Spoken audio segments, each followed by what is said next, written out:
प्रभु यीशु मसीह के मधुर और मीठे नाम में आज दिनांक 21 जनवरी दिन बुधवार को आप सब श्रोताओं का हम हार्दिक स्वागत करते हैं। आज के दिन के लिए जो वचन है वो लिया गया है भजन संहिता की पुस्तक उसका 119 10 और 11 पद। मैं पूरे मन से तेरी खोज में लगा हूँ, मुझे तेरी आज्ञाओं की बाट से भटकने ना दे। मैंने तेरे वचन को अपने हृदय में रख छोड़ा है कि तेरे विरुद्ध पाप ना करूं। प्रिय, आज का विषय है मेरे हृदय में। हमें ना सिर्फ परमेश्वर के वचन को अपने हृदय में रखना चाहिए बल्कि उसे अपनी रोजाना की जिंदगी में भी जीना चाहिए। बहुत से लोग अपने दिलों में कड़वाहट, गुस्सा और नफरत रखते हैं, लेकिन जो लोग परमेश्वर के वचन की प्राथमिकता देते हैं और उनके अनुसार जीने का वादा करते हैं, उन्हें शांति और हमेशा रहने वाली खुशी परमेश्वर देता है। एजरा की पुस्तक उसके 7 अध्याय 10 और 11 पद में वचन कहता है, क्योंकि एजरा ने यहोवा की व्यवस्था का अर्थ बूझ लेने और उनके अनुसार चलने और इस्राएल में विधि और नियम सिखाने के लिए अपना मन लगाया था।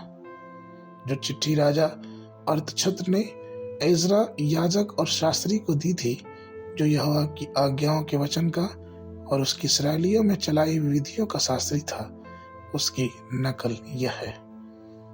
प्रिय, परमेश्वर अपनी कृपा सब पे बरसाता है, लेकिन ये कृपा और ये अनुग्रह हमारे जीवनों में और तब आती है जब हम पूरी रीति से, पूरे हृदय से परमेश्वर के वचन को अपने जीवन में उतरने देते हैं। क्योंकि भजन 119 105 के अनुसार यही वचन हमारे जीवन के लिए, हमारे मार्ग के लिए दीपक और हमारे जीवन के लिए एक रोटी का कार्य करता है।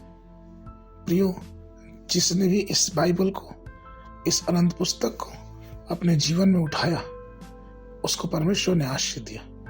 व्यक्तिगत रूप से छोड़ के अगर हम देश के बारे में देखें तो एक बार रानी विक्टोरिया ने यह घोषणा की थी कि यह बाइबल ने ही इंग्लैंड को महान देश बनाया है।